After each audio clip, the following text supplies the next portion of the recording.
प्रिय विद्यार्थियों, जैसा कि मैंने पिछली वीडियो में बताया था कि हम जो है आरएएस के बारे में चर्चा करेंगे कि हमें आरएएस की जो है आगे की रणनीति कैसे बनाई जाए।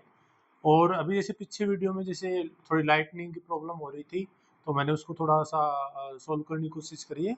तो अभी शायद थोड़ा ठीक आ रही होगी स्क्रीन आपको। तो हम बात करेंगे कि आरएएस और एसआई। अभी एसआई के बारे में भी अभी एक दो दिन में ये न्यूज आई कि 400 के आसपास वैकेंसी आने वाली है। तो अब ये वैकेंसी कब आए, कब नोटिफिकेशन आए, हमें उस बात पे ज्यादा ध्यान देके अपनी पढ़ाई पे फोकस रखना है। हमें मान के चलना है, जैसे मैंने बताया था कि मार्च के आसपास इसका जो है प्री हमें दिखेगा, मार्च से जून के बीच में। ठीक वैसे ही, क्योंकि मान के चलना कि अभी ये इतनी टाइम से पेंडिंग है, और जब भी इसका नोटिफिकेशन आएगा ना, तो जैसे एसआई का नोटिफिकेशन जब भी आएगा, उसके लगभग 4 मंथ मान के चलो आप, 4 मंथ में एग्जाम जो है इसकी डेट आ जाएगी भी। जैसे मान के चलो इस महीने जैसे नोटिफिकेशन आता है, तो अगले 4 महीने बाद इसका पेपर हो जाएगा। ये मान के चलना आपकी, क्योंकि आरपीसी का जनरली जो ट्रेंड रहता है ना, कोई भी अपने एग्जाम देते हैं, तो मुश्किल से 4 महीने, 5 महीने, 3 महीने, इतना ही टाइम हमें जनरली मिलता है। बहुत रेयर होता है कि 6 या उससे ज्यादा महीने मिलते हैं। तो इसलिए हमें इस बात पे फोकस रखना है कि अगर हम एसआई पे फोकस कर रहे हैं, या फिर हम सोच रहे हैं कि हम यार एसआई का एग्जाम देंगे सीरियस होके, तो अभी मान के चलो आपके पास अगर ये 2 महीने के अंदर अंदर वैकेंसी आती है, और मैं 4 क्या 5 महीने भी अगर मैं मानता हूँ ना कि 5 महीने तक भी इन्होंने टाइम दिया, तो मोटा मोटा 7 मंथ है आपके पास। और 7 मंथ में अल्टीमेटली ये मान के चलो कि सिलेबस इतना छोटा भी नहीं है कि 7 मंथ जो बहुत ज्यादा है, क्योंकि आपको पता ही होगा आरएएस का जैसे प्री अपन देते हैं, इधर एसआई का जो जीएस का पेपर देते हैं, उसमें सेम ही, क्योंकि सेम सिलेबस है, सेम पैटर्न, तो चलो फिर भी इसका आसान पड़ता है, पर सिलेबस सेम है ऑलमोस्ट, यानी पढ़ने वाला जो मटेरियल है वो काफी ज्यादा है। और ये 7 मंथ तो तब तब की कंडीशन है जब चीजें थोड़ी डिले होती है। क्योंकि अभी अगर एसआई की न्यूज आई है, अगर उसमें 1% भी अगर सच्चाई हुई कि वैकेंसी 400 के आसपास आएगी, मान के चलो अगर 1 मंथ में नोटिफिकेशन आ जाए, 1 मंथ आ जाए, 1.5 में आ जाए, 2 में आ जाए, 3 मंथ में पेपर करवा ले, वो 4 में करवा ले, तो भी 7 मंथ नहीं है अपने पास। यानी मोटा मोटा आप अपनी तैयारी के अकॉर्डिंग 6 मंथ लास्ट मान के चलो। आज अप्रैल का मंथ महीना खत्म होने वाला है। अभी इसके आज 27 तारीख होगी जैसे, और 27 के बाद यानी 3 दिन ये मान लो, और मोटा मोटा यानी अक्टूबर के एंड तक, अक्टूबर के एंड तक इसका जो है एग्जाम हो जाएगा। अगर क्योंकि हम न्यूज को, चलो हम ये भी नहीं मान सकते कि सही है, पर अगर हम गलत मान के उसको हल्के में लेंगे, टाइम अपना वेस्ट करेंगे, तो बात वो भी सोचने वाली है। और पढ़ने में कोई बुराई नहीं है, अगर आप जैसे अपनी प्रिपरेशन अगर कंटिन्यू रखोगे, तो उसमें आपका ये तो है नहीं कि कोई कुछ आपका नुकसान हो जाएगा उस चीज में। तो अच्छी बात है अगर आपको, क्योंकि मेरा तो ये मानना है हमेशा से कि जैसे सपोज करो आपके पास एक डेडलाइन आ गई। डेडलाइन क्या, कि जैसे यार कि अभी 400 में वैकेंसी आएगी, आप ये इसको सच मान के चलो, आएगी ना आएगी बात की बात है। तो इससे आपको क्या होगा, आपको मोटा मोटा आइडिया रहेगा यार 4-5 महीने बाद एग्जाम है, कम से कम पढ़ने का मोटिवेशन आपको मिलेगा। और अभी हम आरएस और एसआई को पैरेलल लेके देखेंगे कि अगर आप दोनों की तैयारी कर रहे हैं, आप केवल आरएस की तैयारी कर रहे हैं, या आप केवल एसआई की तैयारी कर रहे हैं, इसके हिसाब से मैं आप अभी जो है इस पर चर्चा करूंगा। तो आप मोटा मोटा ये तो मान के चलो, आप मोटा मोटा ये मान के चलो कि अगर आप आरएस का अगर टारगेट लेके चल रहे हो, तो मार्च से जून मान के चलो कि आपका इसके बीच ही पेपर होगा, क्योंकि ज्यादा संभावना इसी के बीच बढ़ती है। और मेरे हिसाब से आपको जो तैयारी है इसको बेस बना के करनी चाहिए, क्योंकि मैं खुद भी इसी बेस पे कर रहा हूँ। और क्योंकि मैंने इतने साल से इनका ट्रेंड देख रहा हूँ, क्योंकि मैं यूपीएससी का भी जैसे स्टूडेंट रहा हूँ, तो मैंने जैसे और भी जैसे सिविल सर्विस का इनका मैंने, तो मोटा मोटा मैंने जब ये कई सालों का ट्रेंड देखा ना, तो जनरली ये डेट बैठती है इसके आसपास। और एसआई का इतना एग्जाम हुआ नहीं, पर हम मोटा मोटा अपन लेके चले ना, तो 6 मंथ के अंदर जो है एग्जाम हो जाना चाहिए।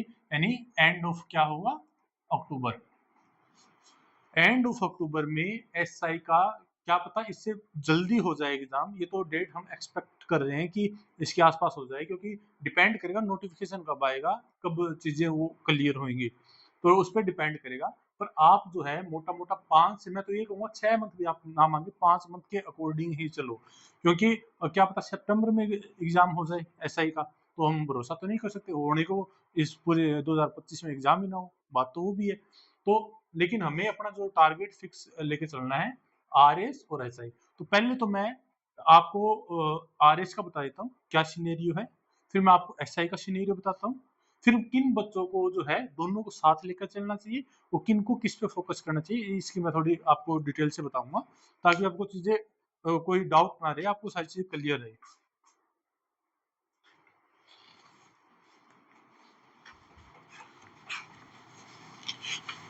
तो आरएस के लिए मैंने थोड़ी सी ये मेहनत करी थी इस पे, कि अगर हम केवल आरएस को अगर टारगेट कर रहे हैं ना, हमारा मेन उद्देश्य केवल क्या है, हमें तो आरएस बनना है, एसआई में हो ना हो, एसआई में एग्जाम देंगे, हो गया तो अच्छी बात, ना हुआ तो भी कोई फर्क ना पड़े, लेकिन हमारा मेन टारगेट किस पे है, आरएस के। तब हमें क्या करना चाहिए, तब हमें मोटा मोटा ये समझना होगा कि आरएस के प्री में, मेंस में और इंटरव्यू में, अगर हम बात करें कि हमें कि प्री निकाल दिया, मेरा आरएस में सिलेक्शन हो गया, ये कहलवाना है। दूसरा ये है कि नहीं, मुझे तो फाइनल सिलेक्शन चाहिए, इसलिए मुझे उसके रिगार्डिंग जो भी चीज करनी है मैं वो करूंगा। तो केवल और केवल मान के चलना सबसे बड़ा रोल मेंस का होएगा, क्योंकि इंटरव्यू का रोल कब होएगा, जब मेंस में नंबर अपने कम होंगे। अगर मेंस में हमने बहुत अच्छा करा तो इंटरव्यू का रोल भी ना के बराबर रह जाएगा, और अगर मेंस बहुत ज्यादा अच्छा हुआ तो कहीं ना कहीं अपना प्री भी उस हिसाब से जो है थोड़ा स्ट्रॉन्ग रहेगा। तो कहीं ना कहीं अगर मेंस की तैयारी अच्छी है तो इधर भी हेल्प होगी, इधर भी हेल्प होगी, क्योंकि मेंस की तैयारी का मतलब पूरी कंप्लीट अपनी तैयारी। अब हम बात करेंगे, पहले मेंस के रिगार्डिंग बात करेंगे कि हमें क्या करना है मेंस में, फिर हम थोड़ा प्री पे चर्चा करेंगे, और इंटरव्यू की हम चर्चा नहीं करेंगे क्योंकि ये बहुत लास्ट का स्टेप है, और इस पे अभी चर्चा की आवश्यकता है नहीं, क्योंकि पहले ये 2 मेन स्टेप है और इसमें भी सबसे जरूरी ये स्टेप है। ये 2 अच्छे से होंगे तो इसका मैक्सिमम काम अपने आप हो जाता है।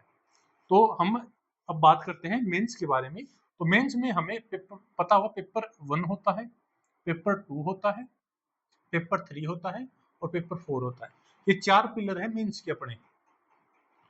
और अगर हमें सिलेक्शन लेना है तो हमें सबसे पहले काम हमारा होना चाहिए कि जो चीज स्कोरिंग है, जिसपे सबसे ज्यादा नंबर लाए जा सकते हैं, जहाँ पे नंबर कटने की संभावना कम होती है, और जो याद करना आसान है, और जो चीजें पढ़ने में कम है, यानी सारे पॉइंट ऑफ व्यू को अगर हम देख के अगर अपन सोचते हैं, तो पेपर 1 में 200 नंबर का, ये सभी 200 200 नंबर के हैं, ठीक है। पेपर 1 में मोटा मोटा अगर देखा जाए तो 3 पोर्शन है पेपर 1 में, हिस्ट्री, सॉरी हिस्ट्री, इकोनॉमिक्स, और फिर आता है अपना समाज शास्त्र। हिस्ट्री है अपना, इकोनॉमिक्स है, समाज शास्त्र है, फिर और इसका पेपर 1 में है प्रबंधन है, और लेखांकन है। तो अगर हम केवल पहले पेपर 1 की बात करें, पेपर 1 में हिस्ट्री का पोर्शन बहुत ज्यादा बड़ा है, तो हमने पिछली बार भी बात करी थी पूरी राजस्थान की हिस्ट्री, जिसमें राजस्थान का आर्ट और कल्चर, और जितने भी जैसे राजवंश अपने आप में बहुत बड़ा जो है टॉपिक है, उसके अलावा मतलब हिस्ट्री में राजस्थान में और ऑल इंडिया की हिस्ट्री दोनों अगर पढ़ने के मटेरियल के हिसाब से देखा जाए तो कहीं ना कहीं राजस्थान की ज्यादा हार्ड लगेगी आपको। और इधर इंडिया में भी बात करें अपन तो एंशियंट, मिडेवल, मॉडर्न, तो यानी अल्टीमेटली हिस्ट्री का पूरा बहुत बड़ा वाइड सिलेबस है। तो एक बार के लिए मैं मान लेता हूँ, क्योंकि हिस्ट्री का नंबर कितना देगा 200 में से, हिस्ट्री का जो मार्क्स जो अपना रहता है वो रहेगा लगभग 65 से 75 से 70 65 इसके आसपास आएगा। और सेम अपना क्या रहेगा इकोनॉमिक्स का, और 20 नंबर का ये, 20 का ये, और 20 का क्या रहेगा ये, यानी ये देख लो आप 20 20 120 120 और सॉरी 60 और 130 190, तो यानी इसमें एक फिर 75 है, या तो हिस्ट्री है या इकोनॉमिक्स है। तो यानी मोटा मोटा अगर अपन लेके चले, अगर मैं ये देखता हूं और 800 में से, टोटल 800 में से केवल हिस्ट्री का पोर्शन अपना 75 मार्क्स का है, यानी पढ़ने के मटेरियल के हिसाब से देखूं तो ये बहुत बड़ा क्या है, अपने आप में सिलेबस है। और फिर बात करें इकोनॉमिक्स की, तो इकोनॉमिक्स में आपको जनरल पता होगा कि इकोनॉमिक्स में पढ़ने वाला जनरली करंट अफेयर, यानी बजट हो गया, अपना सर्वे हो गया, या फिर जैसे अगर इंडियन इकोनॉमी की बात करें तो जैसे या तो कोई भी कोचिंग के जैसे नोट्स पढ़ सकते हैं अपन, या फिर जैसे क्या बोलते हैं उसको, रमेश सिंह की बुक, या कोई भी एक स्टैंडर्ड गाइड। अभी जैसे मैं वीडियो डाल रहा हूँ, अभी मैंने पहली वीडियो डाली है, उसमें थोड़ी लाइटनिंग का ऐसे इश्यू है, एकदम जनरल इंट्रोडक्शन डाला था इकोनॉमिक्स का। तो अभी मैं क्या है, खुद ये मतलब आपको करवाऊंगा, तो मेरा उसमें प्री और मेंस के अकॉर्डिंग ही रहेगा कि बच्चा कोई भी एग्जाम दे आरएएस का, तो चाहे प्री का हो चाहे मेंस का हो, उसकी कंप्लीट उसमें जो है वीडियो कंप्लीट सिलेबस के अकॉर्डिंग रहेगी। तो आप वीडियो देख के अपना सिलेबस कवर कर सकते हैं। और उसके अलावा आप जैसे आपको लगता है कि आप खुद पढ़ सकते हैं, तो आप कोई भी कोचिंग के नोट्स लो, उसको बूस्ट करो। बूस्ट किस सेंस में, कि जैसे कोई भी एक स्टैंडर्ड गाइड से जो है उसमें जो जो वैल्यू एडिशन वाला काम, क्योंकि आप आरपीएससी आने वाले टाइम में क्या क्वेश्चन पूछे, तो हमारी तैयारी जो है पूरी रहनी चाहिए। तो इकोनॉमिक्स में हम जो है इसको लेके चलेंगे। और इधर फिर ये क्या है, समाजशास्त्र, प्रबंधन और लेखांकन, ये 3 टॉपिक 20-20 नंबर के हैं। यानी ये पोर्शन जो है थोड़ा पोर्शन है, आसान पोर्शन है। तो यानी मैं मोटा मोटा बात करूं तो पेपर 1 में अपना 65 नंबर का काम ये, और 60 नंबर का ये, यानी पेपर 1 में अपना जो है करने वाला काम जो है ना, पेपर 1 में ये 125 का हमें जितना जल्दी अपन कर सकते हैं, जितनी अपने में क्षमता है, इसको हमें रखना चाहिए। ठीक है। पेपर 2 में बात करूं मैं, पेपर 2 की अगर मैं बात करूं तो पेपर 2 में इथिक्स, साइंस और ज्योग्राफी। तो अब पेपर 2 की अगर बात करें तो इथिक्स क्या है, ये सबसे आसान टॉपिक है 65 नंबर का। साइंस और फिर क्या है, ज्योग्राफी। तो ज्योग्राफी 65 का, ये शायद 70 ऐसे कुछ है, यानी इसके आसपास का ये है। ये तीनों ही सब्जेक्ट ऐसे हैं जिसमें मैक्सिमम स्कोर किया जा सकता है। यानी पेपर 2 एक ऐसा सब्जेक्ट है जिसमें हम अपना मैक्सिमम स्कोर कर सकते हैं, क्योंकि ज्योग्राफी पूरा समझने वाला है। अगर आपने अच्छे से कॉन्सेप्ट समझ लिए तो बहुत रेयर होता है कि आपका क्वेश्चन गलत हो। हालांकि वो बात भी अलग है कि फैक्ट भी आता है, जैसे ये पूछ लिया कि 8 नदियों के, जैसे क्वेश्चन आया था 8 नदियों के नाम बताओ, डेजर्ट के नाम बताओ, आप वर्ल्ड वर्ल्ड लेवल बात करें। यानी कहने का मतलब है, पर इसकी ये है कि एक थोड़ा फिक्स वो पैटर्न सा है, और इतना ज्यादा नहीं है कि तुम्हें बहुत ज्यादा वो करके कंपेयर टू हिस्ट्री, क्योंकि हिस्ट्री में इतने ज्यादा फैक्ट है, इसमें कॉन्सेप्ट और फैक्ट मिक्स है, और इसको इजी है करना। क्योंकि आपने जब जियोग्राफी जब करते हो ना, एक रिदम जब बन जाता है, तो इसके क्वेश्चन करना आसान होता है। और साइंस की सेम बात करूं तो साइंस पूरा कॉन्सेप्ट पे चलता है। क्वेश्चन आएगा जैसे एलिमेंट्री कैनाल के पूरे बारे में, जैसे 5 नंबर का 10 नंबर का क्वेश्चन आ गया। हमने बात करी एमआरआई सीटी स्कैन का, अभी जैसे लास्ट टाइम जो क्वेश्चन आए, यानी एकदम जो क्वेश्चन है ऐसे वो डुएबल होंगे। हमने पढ़ रखे हैं, हम उसको कर देंगे, क्योंकि हमने चीजें जब समझ रखी होगी, कर उसको कर देंगे। सेम थिंग, यानी पूरा 200 नंबर हम इसमें अपना लेके चलेंगे कि इसमें से जो है हम अपना अच्छा स्कोर करें। यानी मैं केवल जो ये बता रहा हूँ ना, इसमें हमें पकड़ अच्छी रखनी है।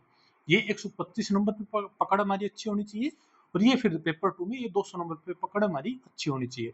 पेपर 3 की अगर मैं बात करूं, पेपर 3 में मैक्सिमम पोर्शन जो रहता है, जैसे पॉलिटी वाला पोर्शन होगा, जैसे लक्ष्मीकांत, सारे चैप्टर मैक्सिमम वही है। उसके अलावा एक वर्ड में मैं ये लिख देता हूँ, इसमें सारे आ जाएगा पॉलिटी वाले, यानी जो लक्ष्मीकांत वाली बुक है, या फिर उसके अलावा एक बुक जो और आती है तो लोकतंत्र वगैरह की, और जो जितने भी अपने वो है। तो पेपर 3 में वो पूरा सेक्शन ऐसा है कि जैसे क्वेश्चन आएगा तो इतना आसान नहीं है उनको टैकल करना। हालांकि पॉलिटी वाला पोर्शन आपने क्वेश्चन देखा होगा, थोड़ा करंट अफेयर सा मिक्स करके, थोड़ा सा क्वेश्चन को थोड़ा घुमा के, मैंने मतलब डायरेक्ट क्वेश्चन नहीं आता। जैसे साइंस में, ज्योग्राफी में, एथिक्स में, इनमें आपको डायरेक्ट क्वेश्चन मिल जाएगा। लेकिन पेपर 3 में आपको ऐसे जनरली डायरेक्ट क्वेश्चन नहीं मिलता कि सीधा बुक में से उठा के ऐसे आ गया हो। थोड़ा सा आपको उस चीज को समझना पड़ता है। तो इसलिए मैंने पेपर 3 में ज्यादा नहीं, जैसे योगा वाला अपना पोर्शन हो गया, खेल, योगा, व्यायाम वाला, और इसमें क्या क्या है, व्यवहार हो गया, विधि हो गया, मैं पेपर 3 में केवल और केवल 60 नंबर का काम लेके चल रहा हूँ कि ये करना आसान है। यहाँ मैं केवल वो पोर्शन लेकर चल रहा हूँ जिसमें हम स्कोर कर सकते हैं। तो यानी पेपर 1 में 125, पेपर 2 में 200, पेपर 3 में 60। ठीक है। और पेपर 4 में अपना जो है हिंदी एंड इंग्लिश। तो यानी पेपर 4 में 200 नंबर का काम। यानी अब हम ये बात करें कि हमारी जो तैयारी का पोर्शन है ये लगभग अपना हो गया 585, यानी ये 585 नंबर 800 में से ये जो पोर्शन है ना, यहाँ से अपना क्वेश्चन मैक्सिमम नंबर आने चाहिए। जैसे एग्जामिनर मान के चलो 10 में से 7 नंबर देता है या 8 देता है, ये अच्छे नंबर में आते हैं। अच्छे नंबर का मतलब कि हमने इसमें अच्छा लिखा है। हमें कितने 585 में से हमें कितने नंबर मिलेंगे हमें नहीं पता, लेकिन हमारी तैयारी इस लेवल की होनी चाहिए। और ये जो मटेरियल है ना, क्योंकि इसमें बड़ा पोर्शन जो है, जैसे पेपर 3 की बात करें, ये अपने आप में बहुत बड़ा पोर्शन है। पूरा पॉलिटी वाला सेक्शन देख लो और वो देख लो, और इधर हिस्ट्री वाला। इसके अलावा जो बचा ना, ये पोर्शन इतना बड़ा नहीं है। ठीक है, इसमें हो सकता है जैसे जनरल साइंस बड़ी है, पर इसमें मान के चलना आप 75 का है ना तो मैक्सिमम स्कोर कर सकते हैं। ये मतलब गलत होने की संभावना है बहुत कम होती है।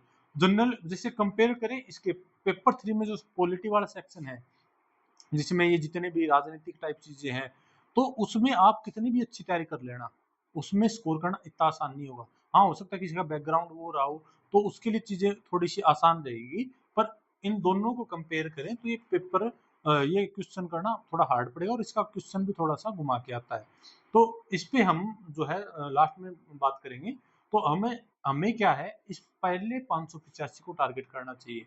अगर हम आरएस की तैयारी कर रहे हैं और हम केवल हमारा फोकस किस पे है, आरएस पे है, तो हमें ये पहले 585 टारगेट करना चाहिए। उसके बाद हमें ये वाला जो सेक्शन बचा हुआ, और फिर हमें लास्ट में करना, सबसे लास्ट में करनी चाहिए हमें हिस्ट्री। और हिस्ट्री में भी हमें सिलेक्टिव, सिलेक्टिव किस सेंस में, पुराने जितने भी ईयर के क्वेश्चन है उनको देखो, क्या कौन कौन से एरिया से पूछ रहा है, कौन कौन से टॉपिक वो कवर कर रहा है, केवल उतना करो।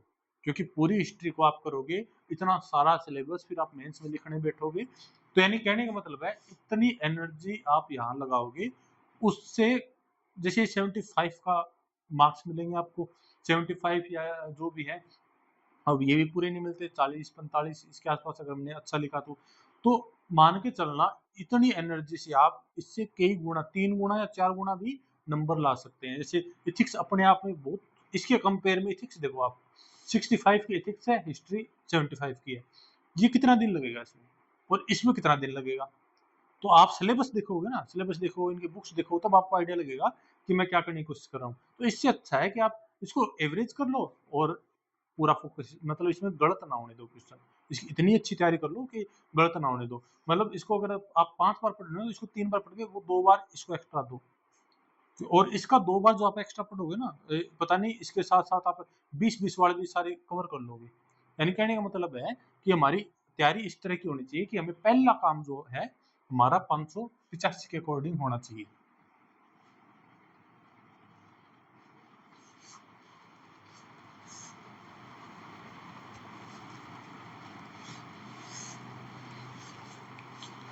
और अगर हमने 585 पे अच्छा फोकस किया कि मेरा जो है 585 क्वेश्चन का जो है काम बहुत मैंने बेहतरीन तैयार किया है, क्योंकि ऑब्वियसली बात है मैंने बड़ा पोर्शन, काफी बड़ा पोर्शन हटा दिया है, तो अब इसमें टाइम अगर मैं ज्यादा देता हूँ, बहुत अच्छे से इसको तैयार कर लेता हूँ, तो मान के चलना, अगर जैसे एग्जामिनर 10 में से 8 क्वेश्चन 8 नंबर तक दे देता है, मान लो 7 भी देता है, मान लो 6 भी देता है, लास्ट में जैसे 6 वाला भी करता हूँ ना कि हमारी अच्छी तैयारी है, और एवरेज अगर मैं 60% का मानूं, 60 का इसका एवरेज मानूं, तो ये लगभग मान के चलो आप लगभग 360 के आसपास जो है ये नंबर देगा अपने को।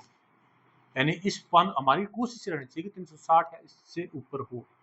नंबर कितने आएंगे नहीं पता, नहीं कह सकते, कोई नहीं कह सकता, पर हमारी जो तैयारी है ना, लेवल ये होना चाहिए कि हमें, अब जैसे हिंदी वाला मैंने बात करी, हिंदी वाला 200 में से 150 तक भी ले आते हैं, 140 भी काफी अच्छे नंबर है हिंदी में, तो ये 70% है। देखो मैं तो फिर भी 60 कह रहा हूँ, मतलब ओवरऑल एवरेज 360 लाते हैं तो भी 360 अपना नंबर बनता है। ये तो मैंने बहुत कम बताया, ये तो तब की कंडीशन है जब हमारा पेपर इतना अच्छा नहीं गया, मार्किंग बहुत ज्यादा टाइट हुई, ये तब की कंडीशन है। अगर थोड़ा सा भी चीज ऊपर नीचे हुई तो ये 60 से 70 के बीच में वेरी करेगा, हो सकता है ये स्कोर जो है 400 तक रहे, लेकिन हम मिनिमम लेके चल रहे हैं अपना, ये सोचे कि हाँ यार इतना हमारा कम से कम रहना चाहिए, सोच हमारी रहनी चाहिए 400 इसके आसपास, क्योंकि सोच थोड़ी सी हम एक्स्ट्रा रखेंगे तो हम एफर्ट उसके हिसाब से लगाएंगे। और आपको मैंने पिछली वीडियो में बताई थी ये बात तो, कि हम जितना सोचते हैं उतना नंबर कभी नहीं आता। अगर आप सोच रहे हो कि यार मैं तो कैसे भी 400 नंबर आ जाए 800 में से, अगर आप टारगेट ही 400 का लेकर चल रहे हो तो मान के चलना 400 नहीं आएंगे, क्योंकि 100% नहीं आता किसी का। ये अगर हम 500 लेकर चल रहे हैं तो हो सकता है अपने 400 आ जाए। तो टारगेट हमें हमेशा हाई रख के चलना है थोड़ा, तो वो आप अपने अकॉर्डिंग जो आपकी स्ट्रेंथ है उसके हिसाब से देखो। और दूसरा फिर अब क्या है, हमने 585 नंबर की बात करी, 585 में से हमारा टारगेट रहेगा 360 प्लस का, ठीक है। अब बचा 215 का। अब 215 में हमें मरे से मरे यानी एवरेज भी नंबर आ जाए ना, हम देखते हैं जनरली कि 200 में से 60 नंबर, अभी देख लो अभी रिजल्ट आया, 200 में से जीएस पेपर 1 में इतने नंबर, 60 नंबर, 70 नंबर, यानी अगर मैं बुरी से बुरी कंडीशन में देखूँ ना, 60-70 नंबर इसके आसपास भी आए, तो अगर मैं इसमें 70 नंबर ऐड करता हूँ तो ये 430 नंबर होते हैं। यानी 215 में से अगर 70 भी आए और ये मैंने 360 को, तो भी 430 के आसपास, यानी बहुत अच्छा स्कोर होता है 430। क्योंकि अगर मैं 60 नंबर इंटरव्यू के, क्योंकि आपकी इस लेवल की तैयारी होगी ना, तो इंटरव्यू में 60 नंबर आपके आ जाएंगे। हाँ, हो सकता है कई बार बच्चों का इंटरव्यू बिगड़ जाए और जाए 60 ना आए, 50 नंबर आए, पर ये मान के चलो 480 490 नंबर बहुत होते हैं। आपने देखते आपकी अच्छी रैंक आएगी, आपको एसडीएम की जो है पोस्ट मिलेगी इसमें, तो आपको जो है इस बात पे रिले करना चाहिए कि अगर आप केवल आरएस को टारगेट लेके चल रहे हैं तो आपका मेंस आपका टारगेट होना चाहिए। और मेंस दो भागों में, 585 नंबर का पोर्शन और दूसरा 215 का पोर्शन, और इसमें 360 प्लस का टारगेट, और इसमें हमारा 70 प्लस का टारगेट रखना चाहिए अपने को। हो सकता है इसमें ज्यादा नंबर आ जाए, थोड़ा बहुत फ्लैक्चुएशन हो सकता है, पर जनरली कम से कम अपना ये रहना चाहिए, और तैयारी हमें इसके अकॉर्डिंग करनी चाहिए। तो यानी अब मैं बात करूं कि इसके अकॉर्डिंग जो मैंने सीक्वेंस बनाई, जो मैं खुद भी फॉलो करूंगा उस सीक्वेंस को, तो अब मान के चलना कि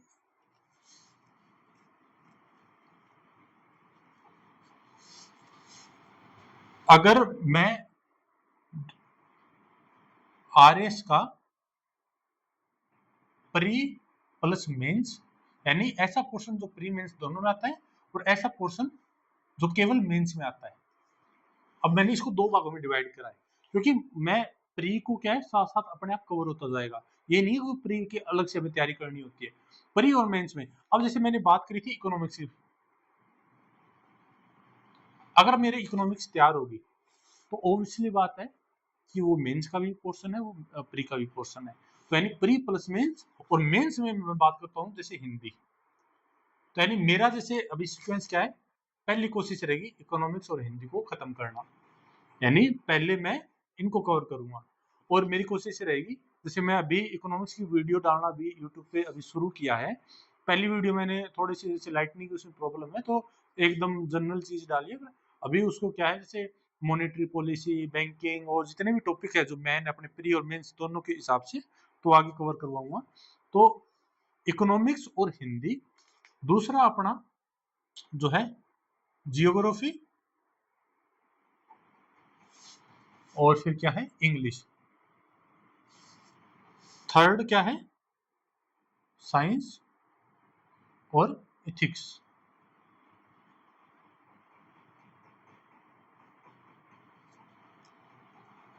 अब मान के चलना केवल और केवल मैंने इतना पोर्शन करा, तो केवल मैंने यही सीक्वेंस क्यों रखा, क्योंकि ये 3 मेजर सब्जेक्ट है, ये प्री में भी अपना बहुत बड़ा रोल प्ले करते हैं।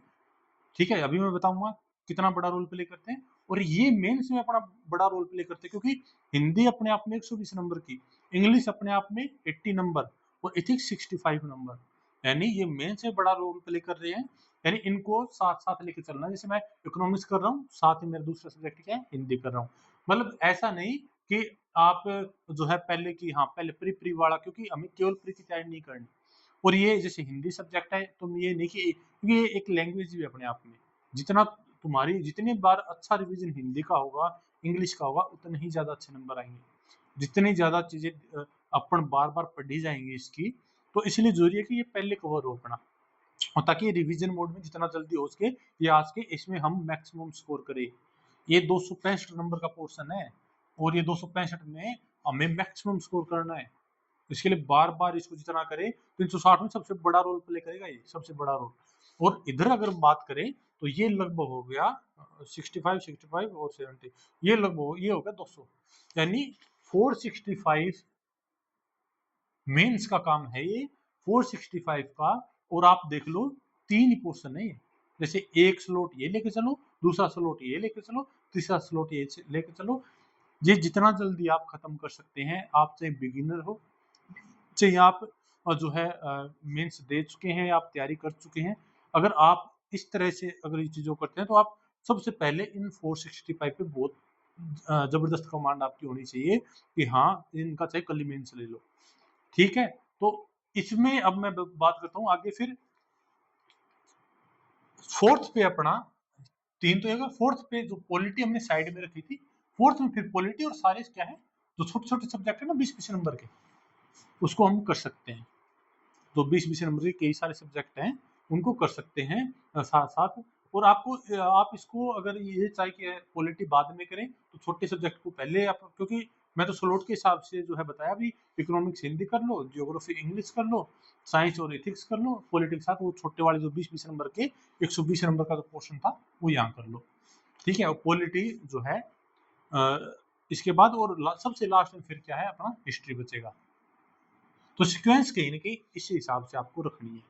अब मैं बात करता हूं कि अब हम दूसरा पर्सपेक्टिव क्या सोचते हैं कि यार मैंने केवल ये इतना पोर्शन तैयार करा है, और तो मेरा जो है प्री का कितना काम हो गया। तो अब प्री में देखो आप, अगर हमें आरएस का प्री निकालना है, तो एक तो चीज गांठ बांध लेना, करंट अफेयर जिस हिसाब से पूछा जा रहा है ना, तो करंट अफेयर की आपकी तैयारी अच्छी होनी चाहिए। तो ये तो मंथ टू मंथ चलेगा। ठीक है, और अगर हम मार्च के आसपास की डेट एक्सेप्ट उम्मीद कर रहे हैं कि मार्च के आसपास डेट आएगी, मार्च या जून भी आएगी, लगभग 1 साल का अगर अपन को चले, नहीं अभी जो मार्च है, या एटलीस्ट अप्रैल से आपको करंट अफेयर शुरू कर देना चाहिए। ठीक है, और वो आपका सोर्स कुछ भी हो सकता है, जैसे मुंबल वाले, क्योंकि मैं जनरली मुंबल पढ़ता हूँ और सारे क्वेश्चन होते हैं सही। मुंबल से शायद कोई क्वेश्चन होता है जो गलत होता है, अगर हम बहुत ज्यादा अच्छे से पढ़ लेना मुंबल को, तो बहुत रेयर होता है कि कोई क्वेश्चन अपना गलत हो, सारा कवर हो जाता है उससे। और तो करंट अफेयर अपने को लेके चलना है, और आपको पता है करंट अफेयर का वेटेज लगभग 21 क्वेश्चन के आसपास, साथ साथ साथ इंडिया राजस्थान वर्ल्ड लेवल के हिसाब से मिला के लगभग 21-22 या इसके आसपास अपना रहता है। सेम बात करें दूसरा इकोनॉमिक्स में, अब इकोनॉमिक्स में चाहे इंडिया की इकोनॉमिक्स हो, चाहे अपना इकोनॉमिक सर्वे हो, इकोनॉमिक सर्वे और इंडिया की इकोनॉमिक्स, यानी ये वाला पोर्शन अपना तैयार हो जाएगा। और इंडिया की इकोनॉमिक्स तो अपनी तैयार है, और इकोनॉमिक सर्वे, सर्वे तो अपने जब एग्जाम होता है ना, उसका रिकॉर्डिंग उसके अकॉर्डिंग देखना पड़ेगा, अभी ये एग्जाम है तो सर्वे कौन सा आएगा, वो तो उस ईयर पे डिपेंड करेगा। तो मान के चलना इकोनॉमिक्स में प्लस सर्वे, ये मिला के लगभग आपको ज्यादा नहीं तो लगभग 25 से 30 क्वेश्चन, और इसमें योजना याजन वगैरह भी अगर मैं ऐड कर दूं ना, तो ये 40 तक भी जाएगा। अगर मैं जैसे बात करूं योजना वगैरह, क्योंकि 5-7 क्वेश्चन योजना के आते हैं, 7-8 क्वेश्चन जो भी है, 7-8 के ये, और ये तो अपना जनरली 25 से अपन लास्ट लेके चलते हैं 30। ठीक है, तो कि हाँ अपने 30 क्वेश्चन इतने में तैयार हो जाएंगे। प्री के। तो अगर मैं इको सर्वे ये जो लेके चल रहा हूँ, मैं करंट को लेके चल रहा हूँ, थर्ड पे मैं जियोग्राफी को ऐड कर रहा हूँ, तो जियोग्राफी का आपको पता होगा लगभग 22 के आसपास क्वेश्चन बनते हैं, जिसमें इंडिया, वर्ल्ड, फिजिकल जियोग्राफी अपनी, राजस्थान जियोग्राफी, 22 के आसपास जियोग्राफी के क्वेश्चन, और साइंस के क्वेश्चन भी लगभग आप मान के चलो साइंस में इंक्लूडिंग जैसे इन्वायरमेंट का पोर्शन हो गया, फिजिक्स, बायोलॉजी, केमिस्ट्री और टेक्नोलॉजी, तो ये मिला के लगभग आपका 20 के आसपास का जो पोर्शन है, यानी लगभग आपका 50, 60, 70, 80, 90 यानी 93 क्वेश्चन आपका केवल इस एग्जाम की इस हिसाब से आप तैयारी करो ना, तो 93 क्वेश्चन तो इसके साथ तैयार हो रहे हैं आपके, ठीक है। और बाकी में ये तो होता नहीं कि जैसे और चीजें अपन करेंगे तो उसमें एकदम जीरो स्कोर आना है, ये तो है नहीं कि हम कोई चीज छोड़ेंगे, लेकिन अपने जो है इस हिसाब से चलेंगे, तो मान के चलना कि आपका जो प्री का भी है ना, लगभग 93 के आसपास क्वेश्चन आपके तैयार हो रहे हैं। अगर आपकी मैथ रीजनिंग अच्छी है, आप ले आते हो नंबर, तो 20 में से अगर आप 10 क्वेश्चन भी सही कर पा रहे हैं तो 103 ये बहुत अच्छा डिसेंट स्कोर है, केवल और केवल इस तैयारी के बेस पे, ठीक है। और तो यानी मेरा कहने का मोटा मोटा मतलब यही है कि ये अपन जितना जल्दी कवर कर लें तो उतना अच्छा है अपने आने वाले आरएस के लिए, क्योंकि हमें आरएस केवल प्री पास नहीं करना, हमें प्री मेंस और इंटरव्यू तक जाना है, तो इस हिसाब से अपनी मेहनत होनी चाहिए। तो ये तो थी आरएस के अकॉर्डिंग स्ट्रेटेजी की बात।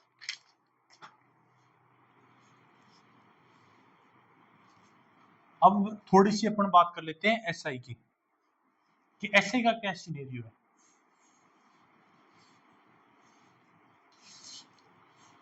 तो एसआई में हम मोटा मोटा बात करें तो हिंदी 200 नंबर, ठीक है।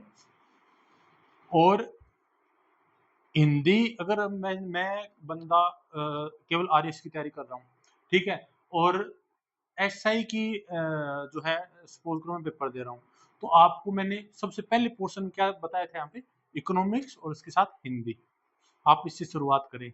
या फिर दूसरा मतलब सब्जेक्ट थोड़ा ऊपर नीचे हो सकता है आपको इकोनॉमिक्स ना पसंद हो, आपको जैसे साइंस पसंद हो, आपको जियोग्राफी पसंद हो, आप किससे भी शुरू कर सकते हैं, उसमें आप फ्लैक्चुएट कर सकते हैं, पर वो 3 जो अपन ने कॉलम बनाए थे वो आप सबसे पहले उसको कवर करें, अगर आप प्रॉपर आरएस की दें तो वो पहले कवर करें। अब मैं बात करता हूँ, अगर आप सोच रहे हैं कि यार मैं साइड बाय साइड एसआई का फॉर्म भर दूंगा, और तो मान के चलना हिंदी तो आपकी तैयार है, क्योंकि 200 नंबर का ये एसआई वाला पोर्शन आपने वो हिंदी तैयार कर रखी होगी, तो आपकी बहुत अच्छी से तैयार हो जाएगी।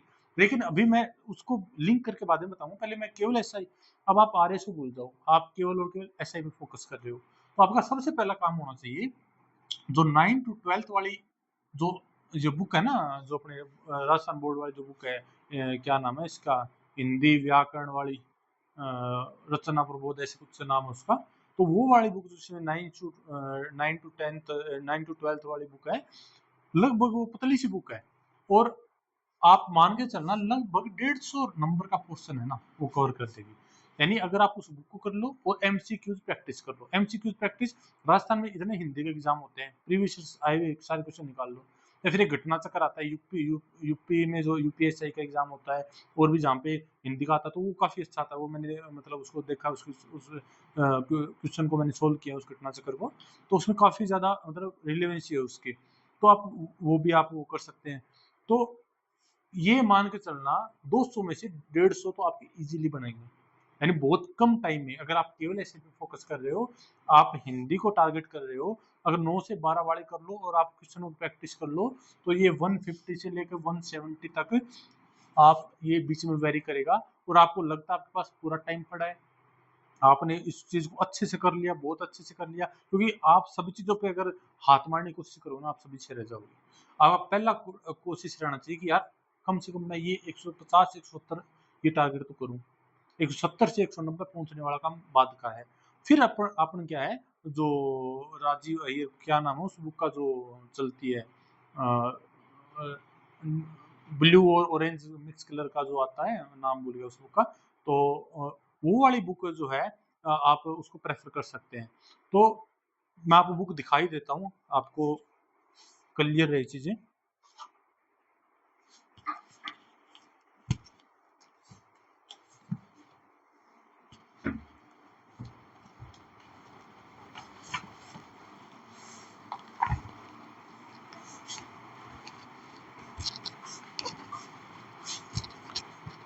देखो ये वाली बुक नवीन हिंदी व्याकरण एवं रचना, ये 9 से 12 की बुक है और इसमें ज्यादा नहीं, अपने 200 पेज है। 200 पेज में भी इसमें निबंध का भी पोर्शन है और भी है। अपने को क्या केवल करना है, व्याकरण वाला, व्याकरण का पोर्शन है इसमें सारा 156 तक। ठीक है, तो यानी 150 पेज ही मान के चलो आप, इसमें केवल पढ़ने वाले 150 पेज है। ठीक है, अगर आप ये बुक अच्छे से कर लो और क्वेश्चन की प्रैक्टिस कर लो तो आपके 150 यानी हर पेज एक क्वेश्चन दे रहा है, सीधी सी बात है। और तो आपको सबसे पहले इसको कम से कम 8-10 बार, मतलब इसमें से आएगा क्वेश्चन, आपका गलत ना हो, और दूसरी आपकी प्रैक्टिस होगी। और आप जैसे यूट्यूब पे वीडियो देख के अगर आपको जैसे कोई टॉपिक नहीं समझ में आता तो आप वैसे करके, क्योंकि मैं भी जैसे डालूंगा हिंदी की, लेकिन पता नहीं कब डालूंगा, मुझे खुद नहीं पता, क्योंकि अभी इकोनॉमिक्स मैंने शुरू किया, पहले मैं उसको कवर कराऊंगा और मुझे अगर साथ में लगा कि मैं साथ डाल सकता हूँ तो मैं जरूर डाल दूंगा। तो बाकी आप यूट्यूब पे आपको और मिल जाएगी, आप वीडियो देख के कर सकते हैं और आप खुद भी इसको पढ़ सकते हैं, इतना वो नहीं है, क्योंकि 4 एमसीक्यू टाइप क्वेश्चन आने हैं तो इजी होता है उनको करना। और दूसरी आती है कि अगर आप इस बुक को कर लेते फिर ये दूसरी वाली बुक आती है, तो ये तो अपने को आरएस के अकॉर्डिंग तो करनी है ही। अगर आप केवल एसआई को टारगेट कर रहे हैं तो इसका सिलेक्टिव पोर्शन कर सकते हैं, जैसे इसमें जो उदाहरण वाले हो गए, मुहावरे, लोकोक्तियां, जो जो एग्जाम्पल टाइप चीजें हैं, अब जैसे इस बुक में कम हो, इसमें थोड़ी ज्यादा दे रखे हैं, तो उस हिसाब से आप इस बुक को कर सकते हैं सिलेक्टिव वे में। पूरी बुक नहीं करनी, केवल सिलेक्टिव पोर्शन इसका करना है, वो भी तब जब पहले आपकी इन 150 से 170 के बीच में कमांड अच्छी हो जाए, यानी इसको सबसे लास्ट प्रेफर देना है, इस बुक को पहले नहीं करना आपको। तो मोटा मोटा हिंदी का अगर आप एसआई की तैयारी कर रहे हो तो हिंदी का देखो पोर्शन ही है इतना, यानी आप बहुत कम पढ़ के बहुत अच्छा स्कोर कर सकते हो। अगर आप भटकोगे चीजों में कि मैं ये भी पढ़ लूं, मैं एक बुक ये पढ़ ली, दूसरी ये पढ़ ली, तीसरी ये पढ़ ली, एक क्वेश्चन बैंक सोल्व कर ली, ऐसे करोगे, क्योंकि मेमोरी जो होती है दिमाग की, पिक्टोग्राफी इमेज कैच करता है।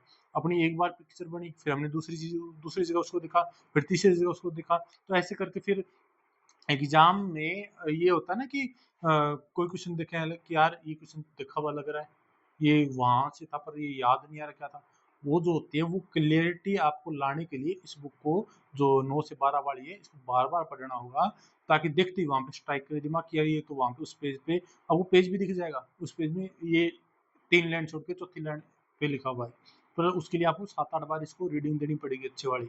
रीडिंग का मतलब वो पढ़ना नहीं, अच्छे से उसको दिमाग में रिकॉल करना, एक दिमाग में एक इमेज चलनी चाहिए कि यार ऐसा कोई वर्ड है, तो आप चीजों को अच्छे से कर पाएंगे।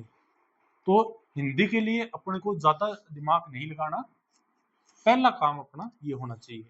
ठीक है, और दूसरा अपन बात करें, मैंने 2021 का पेपर देखा, तो 2021 के पेपर में क्या सिनेरियो है, हिस्ट्री का जो पोर्शन है उसमें 15 क्वेश्चन, जियो का जो पोर्शन है उसमें भी 15 क्वेश्चन, पॉलिटी का जो पोर्शन है उसमें भी 15 क्वेश्चन, करंट का भी पोर्शन है उसमें भी 15, फिर साइंस उसमें भी 15, और इको उसमें 13 क्वेश्चन, और मैथ वाला जो पोर्शन है, मैथ रीजनिंग दो आते हैं उसमें, उसमें है 10।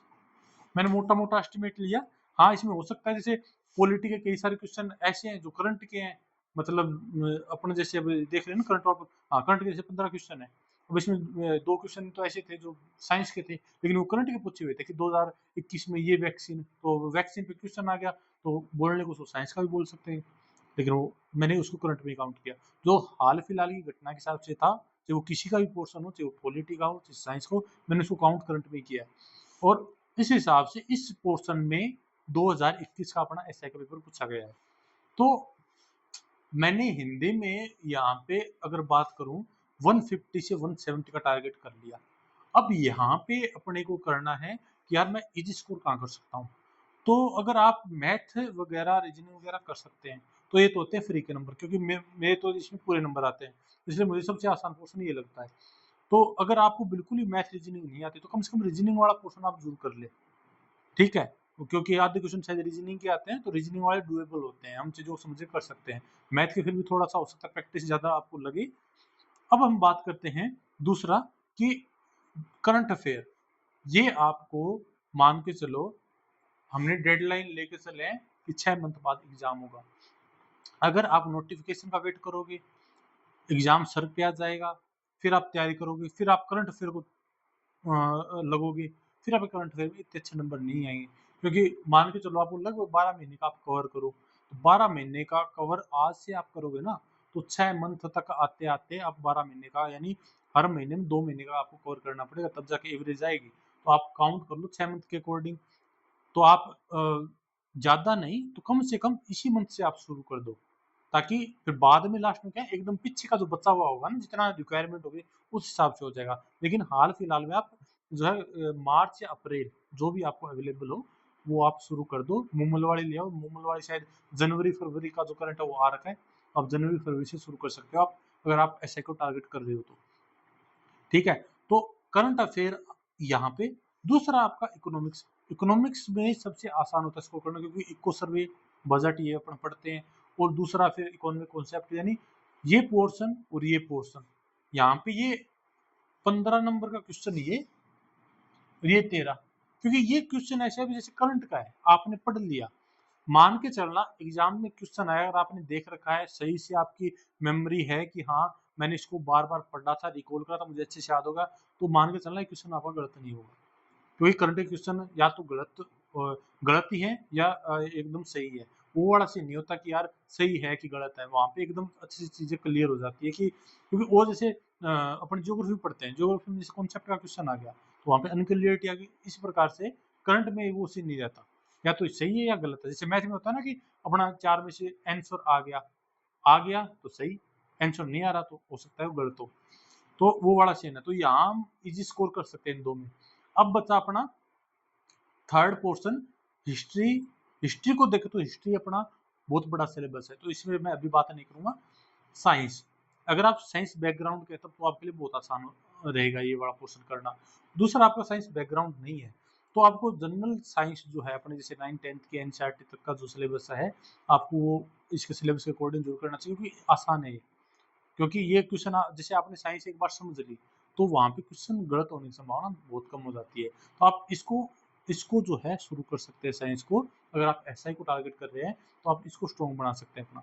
और आप एकदम आर्ट बैकग्राउंड के, आज तक साइंस देखी नहीं है और आपको लगता है कि जैसे आपका हिस्ट्री का रहा है, तो आप फिर इसको टारगेट कर सकते हैं। पर आप हिस्ट्री का जो है सिलेबस के अकॉर्डिंग सेलेक्टिव ही पढ़ें, जो फिलहाल ट्रेंड में चल रहा है, क्योंकि हिस्ट्री का पोर्शन बहुत बड़ा है उस वजह से। क्योंकि हमें जो है पूरे ग्रंथ नहीं छापने, हमें सिलेक्शन लेना है, हमें 150 प्लस हिंदी में लाने हैं, और हमारी कोशिश रहेगी कि 200 में से कम जो है 125 प्लस के आसपास अपन जो है जीएस में स्कोर करें।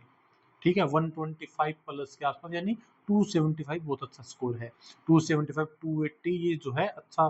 कल को और हिंदी में अपने ये तो है नहीं कि पूरे 150 आएंगे, अगर हमने रियल में ज्यादा फोकस रखा हिंदी पे तो ये 160 70 80, अगर हम बहुत ज्यादा धुरंधर तो 90 तक भी आ जाए, कोई बड़ी बात नहीं है। तो हिंदी में पॉसिबल है स्कोर लाना। ये तो मैंने जनरल स्कोर बताया आपको 150 नंबर, और 125 प्लस इसमें पॉसिबल है। डिपेंड करेगा कि आपका कौन सा सब्जेक्ट कितना मजबूत है। तो आप करंट, इकोनॉमिक्स, सर्वे, थर्ड आपका साइंस रहना चाहिए। अब बात आती है पॉलिटी और जियोग्राफी।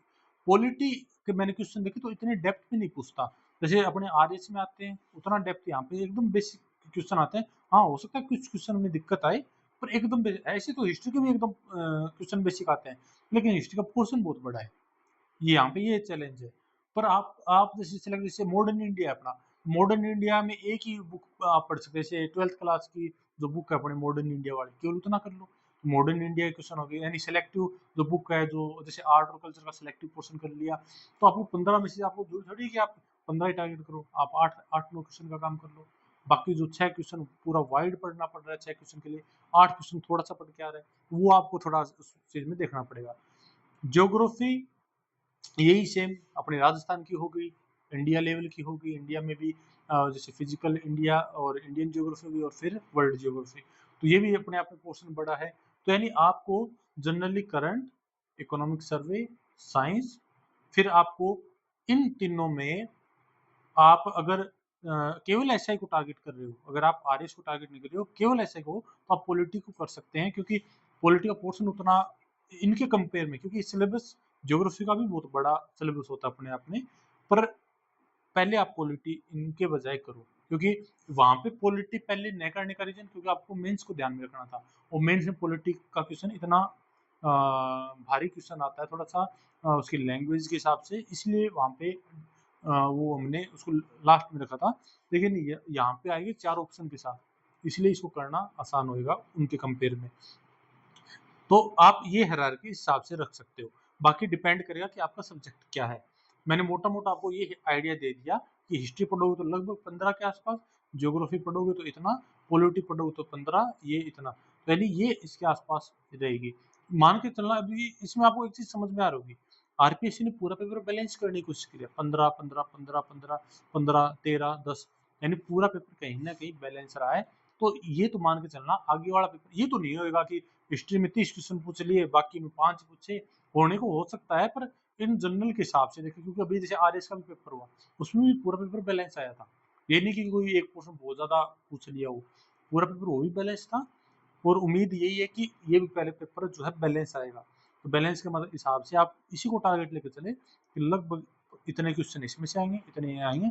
तो आप सिलेबस को देखते हुए एसआई के इसकी हायरार्की आप अपने अकॉर्डिंग, आपका सब्जेक्ट स्ट्रॉन्ग क्या है उसके हिसाब से आप वो करें। लेकिन आप करंट और ये इकोनॉमिक सर्वे जो बजट वाला पोर्शन हो गया और ये साइंस वाला, ये इतना तो आप अपना जो है आपको पहले तैयार करना चाहिए, क्योंकि इसमें जो है सबसे ज्यादा सही होने की संभावना रहती है।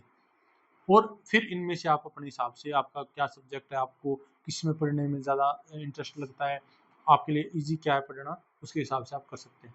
तो मोटा मोटा आप एसआई को टारगेट कर रहे हैं तो आपको इस हिसाब से टारगेट करना पड़ेगा। और एक चीज मैं आपको बता दूं, अगर आप एसआई में आपको ये हो कि एक तो आपको पढ़ना है और आपको चीजें याद हो जाए, उससे मतलब है। दूसरा है आपको कुछ याद हो ना हो, आप केवल चाहिए सिलेक्शन। अगर आप केवल सिलेक्शन से उम्मीद रख रहे हैं कि यार मुझे से कम याद हो लेकिन मुझे सिलेक्शन चाहिए, तो मान के चलना जितने ज्यादा क्वेश्चन की आप प्रैक्टिस होगी ना आपकी, चाहे आप हिस्ट्री करो, पॉलिटी करो, इकोनॉमिक्स करो या कोई भी पोर्शन करो, राजस्थान का क्वेश्चन बैंक एक आता है 10-12 हजार क्वेश्चनों का, सेम ऑल इंडिया लेवल के क्वेश्चनों का क्वेश्चन बैंक भी आता है। ठीक है, और मैं आपको, आप कमेंट मुझे कर देना अगर आपको बुक के बारे में ये पूछना हो कि कौन सा क्वेश्चन बैंक अगर आपको लेना हो, तो मैं क्वेश्चन बैंक आपको बता दूंगा कि ये वाला क्वेश्चन बैंक आप कर सकते हैं। तो अगर आप क्वेश्चन जितने ज्यादा निकालेंगे ना, सिलेक्शन आपका तब हो जाएगा। क्योंकि थ्योरी आप जितनी मर्जी पढ़ लो, अगर आपको मास्टर बनना है, कोई चीजें और करनी है कि आप मुझे इस चीज का पूरा नॉलेज चाहिए, आप जैसे आरएस को टारगेट करो, आपको थोड़ा उस हिसाब से पढ़ना है, तो आपको है एसआई में नॉलेज बेशक मिल जाएगा, पर आप जो है क्रैक नहीं कर पाओगे, क्योंकि एग्जाम में क्वेश्चन आएगा सीधा एकदम स्टैटिक आएगा, क्वेश्चन होगा 4 ऑप्शन होंगे, उसमें से एक क्या है, ये नहीं कि कोई स्टेटमेंट पूछ रहा है या कोई घुमा फिरा के पूछ रहा है, एकदम स्टैटिक एकदम बेसिक क्वेश्चन आएगा। तो इसलिए अभी क्वेश्चनों की इतनी ज्यादा प्रैक्टिस हो, आपको डायरेक्ट क्वेश्चन मिलेंगे। ठीक है, तो मैं तो यही कहूंगा 10-12 हजार 15 हजार 20 हजार जितने क्वेश्चनों की प्रैक्टिस हो जाए ना, मान के चलो मोटा मोटा लेके चले 6 मंथ। ठीक है, 6 मंथ यानी दिल्ली के 200 क्वेश्चन भी अगर मैं करता हूँ ना प्रैक्टिस, तो भी कितने बैठ जाएंगे, 6 मंथ में डेज कितने हो गए 180, तो 36 हजार क्वेश्चन होते हैं, बताओ। 36 भी छोड़ो, मैं डेली 100 क्वेश्चन ही कर रहा हूँ, तो भी 18 हजार क्वेश्चन मैं कर लूंगा एसआई के पेपर से। वो बहुत बहुत बड़ा, इनको बार बार करो, ये भी नहीं कि तुम क्वेश्चन निकाले जा रहे हो पीछे को नहीं, क्वेश्चन एक आपको बेसिक मेथड बता देता हूँ। कोई भी आपको जब क्वेश्चन बैंक करना हो ना, तो आपको लिए आसान रहेगा कि जैसे आप कोई भी एक बुक ले आए, जैसे हमने आप मान लो साइंस का क्वेश्चन बैंक आप साइंस का तैयार कर रहे हो। ठीक है, 1 पेज से 100 पेज तक साइंस का क्वेश्चन उसमें दे रखा है। ठीक है, अब 1 से 100 पेज तक मैंने सपोज करो कि लगभग 10 ये मान लो 1000 क्वेश्चन है उसमें, 1 से 100 पेज तक में है 1000 क्वेश्चन। मैंने पहली बार करा, तो ये नहीं कि मैं पहले 1000 क्वेश्चन ही कर रहा हूँ, नहीं, आपको इसको सेक्शन में तोड़ लेना कि मैं पहले 200 क्वेश्चन कर लिए, वापस फिर मैं एक से लूंगा, पहला स्टेप तो आपको ये होना चाहिए कि आप 200 तक पहुंचे, वापस पहले से आए, फिर आपको 400 तक जाना है। तो अब इसमें आपको ध्यान क्या रखना है मैं बताता हूँ। एक बार आपने 200 किए, तो इसमें पहली बार में कुछ क्वेश्चन ऐसे होंगे जिनको आपको 4 ऑप्शन भी नहीं देखना पड़ा, आपको पहले से आंसर पता था। अगर आप एकदम बिगिनर नहीं हो, आप पहले से तैयारी कर रहे हो कोई एग्जाम की, जैसे आपको मान लेता हूँ राजस्थान ज्योग्राफी आ रही है, उसमें क्वेश्चन आए राजस्थान ज्योग्राफी के, और या फिर जैसे हमने साइंस की बात कर रहे हैं, ये मान लो साइंस आपको आ रही है, साइंस के 200 में 2000 क्वेश्चन में हमने 200 करे, 200 में से 30 क्वेश्चन ऐसे थे कि आपको बिना ऑप्शन के भी आ रहे हैं, यानी आपको बिल्कुल भी जोर नहीं आया, आपने क्वेश्चन पढ़ा, आप तो तुरंत ढूंढ रहे थे कि इसका तो ये ऑप्शन है, कौन सा ऑप्शन ऐसा है, तो उसको वहीं कैंसिल कर दो, पेंसिल से उसको कैंसिल कर दो, क्योंकि वो आपको पढ़ने की जरूरत नहीं पड़ेगी। अब दूसरा क्वेश्चन किस टाइप का आएगा, दूसरा क्वेश्चन ऐसा आएगा कि यार मैंने क्योंकि जब अपन 200 क्वेश्चन करेंगे तो ऑब्वियसली बात है, क्वेश्चन पढ़ेंगे, 4 ऑप्शन देखेंगे, पहले हम खुद आंसर देने की कोशिश करते हैं, फिर बाद में हम आंसर पर हम चेक करते हैं, फिर मिलाते हैं, फिर अपन हम उस हिसाब से। तो अगर सपोज करो कि आपने आंसर दिया, आपका सही था, लेकिन आपको डाउट, मतलब उस क्वेश्चन में डाउट था, या फिर आपका कॉन्सेप्ट क्लियर नहीं था, हालांकि आपका क्वेश्चन आपने सही करा, तो उस क्वेश्चन को आपको कट नहीं करना। ऐसा नहीं कि आपका क्वेश्चन सही था इसलिए आपने कट कर दिया, आपका क्वेश्चन आपको केवल वो कट करना है जिसका आपका डाउट क्लियर हो, आपको कोई डाउट ना हो। तो ऐसे मान के चलो 200 में से लगभग 10%, 15% या 20% क्वेश्चन है स्टार्टिंग पहली रीडिंग में ऐसे आएंगे जो आपके कट हो जाएंगे उसी टाइम। जब आप वापस से लगोगे ना, दूसरा दोबारा से एक नंबर से लगोगे, तो फिर मान के चलना 20-30 क्वेश्चन फिर कट हो जाएंगे, ठीक है, और अब आप कहाँ तक पहुंच गए, आप 400 तक पहुंच गए। यानी मेरा कहने का मतलब है, लगभग जैसे आप ये 1000 क्वेश्चन करो, लगभग 5 रीडिंग हो जाएगी, ऐसे 200 200 200 के हिसाब से 5 रीडिंग में 1000 में से मान के चलना, जब 5वीं रीडिंग आती है ना, तो लगभग मैक्सिमम क्वेश्चन तो आपके कट हो जाते हैं। तो यानी एग्जाम तक आते थे, ये नहीं होता कि यार मैं उन 18,000 क्वेश्चनों को वापस रिवाइज करूं, ऐसा नहीं होता। केवल वो क्वेश्चन रहेंगे जो आप बार बार गलत कर रहे हो, आपका कॉन्सेप्ट क्लियर होने के बाद फिर भूल गए आप, फिर वापस आपने क्लियर करा। यानी केवल एकदम जो गलत करते हैं ना अपन, जो एग्जाम में भी अपने गलत होते हैं, वो क्वेश्चन पे अपनी कमांड अच्छी वाली हो जाएगी, ठीक है। और ये भी हम कर सकते हैं क्वेश्चनों के थ्रू, हमने जैसे कोई सपोज करो कि मैंने ये क्या बोलते हैं, जैसे ज्योग्राफी में मैंने पढ़ा, नदियों का पढ़ा मैंने, जैसे ये नदी कहाँ से आती है। अब मैंने मेरी तरफ से ज्योग्राफी का नदी का पोर्शन तैयार कर रखा है, क्वेश्चन आया मेरे को नहीं समझ में आया, तो ऑब्वियसली बात है मेरे पास नोट्स है, जो भी मटेरियल है मैंने वहां जाके देखा, उसको रिवाइज कर लिया जो भी है। यानी हम जो है क्वेश्चन देख के थ्योरी पे जा सकते हैं, कोई जरूरी नहीं है कि आप पहले मैं थ्योरी पढ़ूंगा अच्छे से, हाँ वो उसके लिए जरूरी है जिसने आज तक एक बार भी ना करा हो, जिसने आज तक ज्योग्राफी के दर्शन ही नहीं करे, पहली बार कोई बंदा तैयारी कर रहा है तो बात अलग है, तो तरीके से चलना पड़ेगा। जैसे मैंने साइंस पढ़ी, फिर उसे क्वेश्चन निकाले, प्रोसेस के थ्रू ही करनी पड़ेगी। लेकिन आप अगर बिगिनर नहीं है, तो आपका पोर्शन हमेशा बैक रहना चाहिए, आपको क्वेश्चन की ज्यादा प्रैक्टिस करनी चाहिए, जितने हो उसके क्वेश्चन निकालने चाहिए। तो ये बात आई होप मैं क्लियर कर पाया हूँ कि अगर आपको एसआई में सिलेक्शन लेना है, तो जितने ज्यादा क्वेश्चन हो आप सोल्व करें। और मैं तो यही कहूँगा कि जैसे जितने भी है हिस्ट्री, ज्योग्राफी, पॉलिटी, इकोनॉमिक्स, और इनके क्वेश्चन, हिंदी का मैंने बताया घटना चक्र अलग से आता है, वो वाला पोर्शन केवल और केवल क्वेश्चन बंदा कर लेना, कुछ ना पढ़े, कोई थ्योरी नहीं पढ़नी, ना मैंने 9th to 12th पढ़ा, ना मैंने कुछ पढ़ा, तो भी बहुत अच्छा स्कोर आ जाएगा केवल क्वेश्चन करने से। पर हाँ बेशक आपका पहले से पढ़ा हुआ हो तो तब की बात है। तो अगर आपने पहली बार स्टार्टिंग में, तब आपको प्रोसेस से चलना पड़ेगा, आपको हिंदी जैसे पढ़नी है उस बुक से, और फिर आपको क्वेश्चन करते जाने हैं। क्वेश्चन मोर इम्पोर्टेंट है थ्योरी से, क्योंकि आपको एसआई में सिलेक्शन लेना है, कोई किताब नहीं छापनी। तो आपको ये बात समझ में आई होगी कि अगर आपको एसआई केवल एसआई फोकस करना है। अब थर्ड कॉन्सेप्ट चलता है कि यार मैं आर एस एस आई दोनों पे टारगेट कर रहा हूँ। अब जैसे मेरा क्या है, मैं फोकस मेरा पूरा आर एस पे ही है, एस आई का भी मैं पेपर दूंगा, पर मैं इसमें फोकस नहीं करूंगा, क्योंकि एक तो मुझे सीधा सा पता है कि मैं जो पोर्शन तैयार जिस हिसाब से कर रहा हूँ ये अपने आप कवर हो रहा है, ठीक है। दूसरा, मैंने सारे जो टॉपिक है जितने भी पढ़े हुए हैं, तो इतनी दिक्कत आती नहीं है, इसलिए मैं जनरली इस पे वैसे फोकस नहीं करता। पर मैं एक चीज आपको जो बताना चाहूंगा, जो मैंने फेस करी है चीजें, अगर आपके साथ वो चीज है तो आप जरूर देखना इस चीज को, कि एस आई और आर एस, इसको साथ कौन लेके चले, इसको साथ वही बंदा लेके चले जिसने आर एस का सिलेबस कवर कर रखा है। यानी उसने एक बार आरएस का सिलेबस कवर कर रखा है प्री मेंस का, यानी अब वो रिवीजन कर रहा है इन चीजों का, वो एसआई को लेके चल सकता है।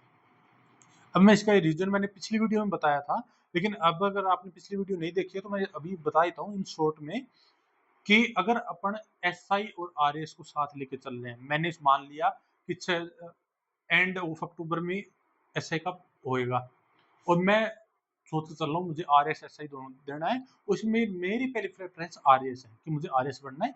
एस आई में हो गया तो ठीक, नहीं हुआ तो ठीक, ठीक है। तो अगर मैं इस मेंटेलिटी से चल रहा हूँ तो मान के चलना, मैं क्या करूंगा, मुझे पता है 6 महीने में एस आई देना है, ठीक है, और मार्च के आसपास जून देना है। अगर मैं केवल आर एस एस को टारगेट करता तो मेरा सिक्वेंस क्या थी कि मैं ऑप्शनल जो सॉरी ये जो मेंस वाले सब्जेक्ट लेके चल रहा हूँ, और प्लस मेरा फोकस क्या है दूसरा, जो जैसे इकोनॉमिक्स, फिर मेरा दूसरा जैसे साइंस वाला जियोग्राफी, यानी तरीके से चल रहा हूँ, मेरा फोकस पूरा मेंस पे है, ठीक है। प्री पे अभी मैं फोकस नहीं कर रहा, क्योंकि मुझे पता है कि जब 5 महीने रहेंगे आर एस के एग्जाम के, जब नोटिफिकेशन आ जाए तब मैं प्रॉपर प्री पे लगूंगा। तो यानी मोटा मोटा मेरे दिमाग में ये चीज सेट है, क्योंकि मैं केवल आर एस के बारे में सोच रहा हूँ इसलिए। और दूसरी क्या चीज होगी कि अब मैं करंट पे भी अभी फोकस नहीं कर रहा, क्योंकि अभी मेरा क्या है 12, मुझे पता है कि मुझे 12 महीने लास्ट पढ़ना है आर एस के लिए, मुझे करंट 12 महीने का तैयार करना है।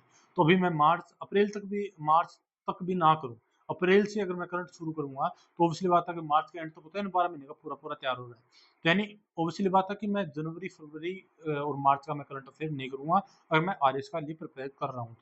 अब देखो कि यहाँ पे डिफरेंस क्या आएगा। अब बच्चे इस वहम में जिएंगे क्या साथ तैयारी हो जाएगी, सेम सिलेबस है, सेम सब्जेक्ट है, तो हो जाएगी। अब मैं इसमें आप जो नुकसान है ना वो आपको क्लियरली समझ में आएगा, कि अगर आप केवल आपका सपना आर एस का, तब की बता रहा हूँ, अगर आप ये है कि यार आर एस बन जाए ऐसा बन जाए, तब तो आप दोनों मिक्स करके पढ़ सकते हो, कोई दिक्कत नहीं है।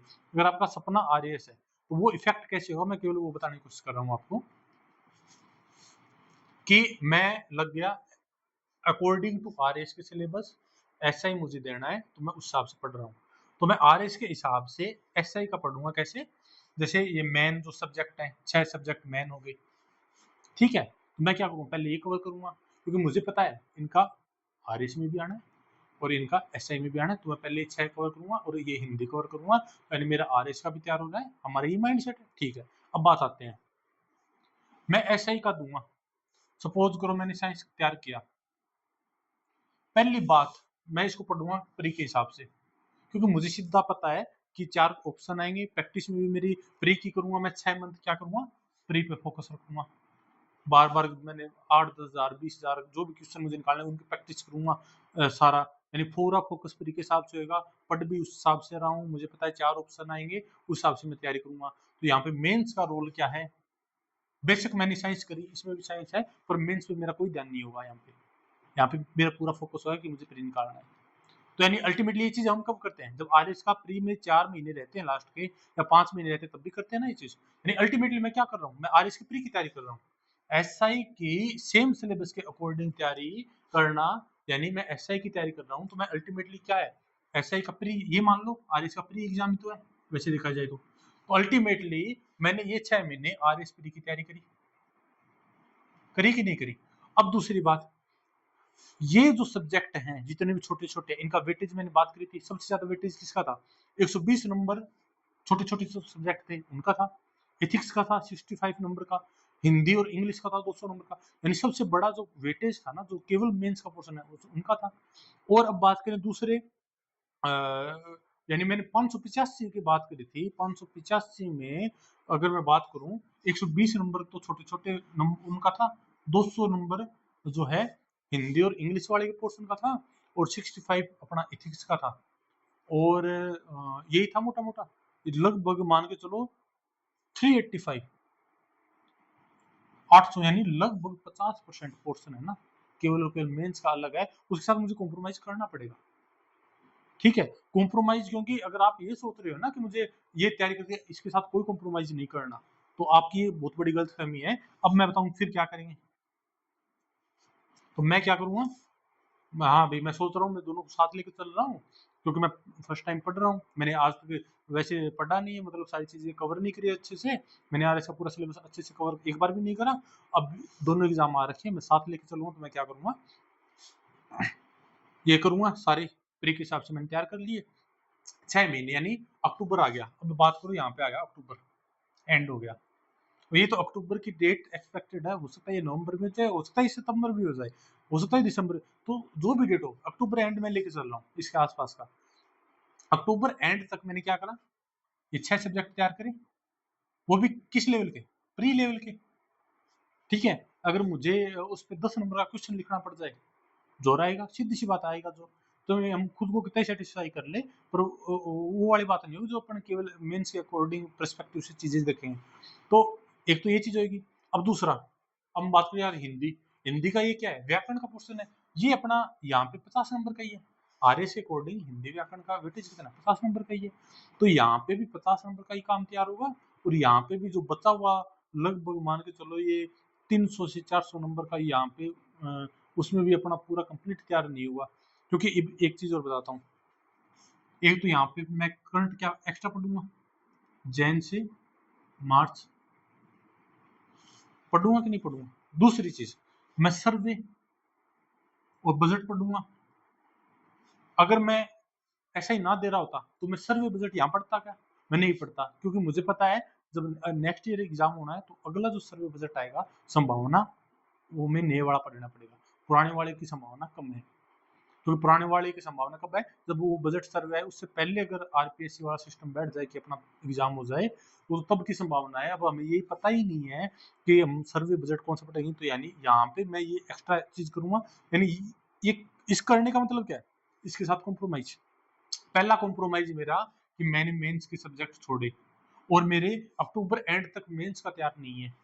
क्यों, क्योंकि मैं इस पे लगा हूँ इसके हिसाब से, और अल्टीमेटली मैंने अक्टूबर के एंड तक मैंने केवल आर एस प्री की तैयारी करी है, क्योंकि मैंने एस आई की तैयारी करी है, इसलिए आर एस प्री की तैयारी हुई है। और आर एस प्री अक्टूबर तक पढ़ लिया, ठीक है, एस आई का पेपर खत्म। अब अगला स्टेप क्या होगा, अब मैं आर एस के लगूंगा, इसके आसपास नोटिफिकेशन आ जाएगा, अक्टूबर नवंबर दिसंबर मान लो। दिसंबर के बाद जब भी नोटिफिकेशन आएगा हमें आर एस प्री की तैयारी करनी पड़ेगी। चाहे आप कितनी धुरंधर हो, आपकी कितनी ही अच्छी तैयारी हो, आपको 3 से 4 महीने पहले, क्योंकि क्वेश्चनों की प्रैक्टिस करनी पड़ती है, टेस्ट वगैरह लगाने पड़ते हैं, रिवाइज करना पड़ता है, अल्टीमेटली आपको आर एस पे बहुत अच्छे से फोकस करना पड़ता है, तब जाकर आपका एग्जाम निकलेगा। तो यानी अल्टीमेटली पूरे साल क्या कर रहा हूँ, आर एस की तैयारी कर रहा हूँ। तो आप ये भूल जाओ कि आप आर एस के साथ कॉम्प्रोमाइज नहीं करोगे, पहली बात आप सीधा सा आर एस के साथ कॉम्प्रोमाइज करोगे। ठीक है, तो इसीलिए मैं ये कभी रिकमेंड नहीं करूँगा, अगर आपका सपना आर एस बनना है और ऐसा ही साथ में है, तो आप ये चीज़ करोगे तो आपके लिए बहुत ज़्यादा नुकसान, क्योंकि मैं ये सारी चीज़ें कर चुका हूँ। मैं कोई आपको ऐसी हाइपोथेटिकली कुछ नहीं बता रहा, ये सारी चीज़ें जो हो रखी है मेरे साथ, या जो मैंने चीज़ें फेस करी है, एनालाइज करी है, उस हिसाब से आपको सारी चीज़ें बताई है। तो अब आपकी, अगर आपने सारा सिलेबस आरएएस का तैयार कर रखा है, आपकी अच्छी तैयारी है, तो आप इसको कर सकते हैं, क्योंकि आपको वही सेम क्या है, रिवाइज करना है, तो आप उसको अपने सीक्वेंस के अकॉर्डिंग कर सकते हैं, उसमें कोई दो राय नहीं है। फिर आप जो हमने सीक्वेंस बनाई थी उसको ऊपर नीचे कर सकते हैं, क्योंकि आप एसआई को भी टारगेट कर रहे हैं, क्योंकि आपने कर रखा है, इसलिए आपको यहाँ जोर नहीं आएगा।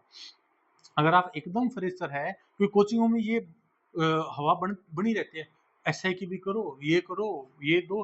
अब बच्चा बताऊं, बच्चा सिलेक्शन होता नहीं है, क्यों सिलेक्शन ना होने का, क्योंकि मैं इतनी बार फेल हुआ हूं ना, लिमिट नहीं है, 1 नंबर 2 नंबर ऐसे करके, मतलब अनलिमिटेड बार मैं एग्जामों में फेल हुआ हूँ। क्यों, पटवारी आ गया, पटवारी दे दिया, चलो मैं मेरे हिसाब से मैं राजस्थान के हिसाब से चलते हैं, पटवारी आ गई वैकेंसी, पटवारी दे दी, एसआई आ गई, एसआई दे दी, ठीक है, कोई मास्टर की तैयारी कर रहा है, मास्टर का दे दिया, ठीक है, आरएएस आ गया, ये दे दिया।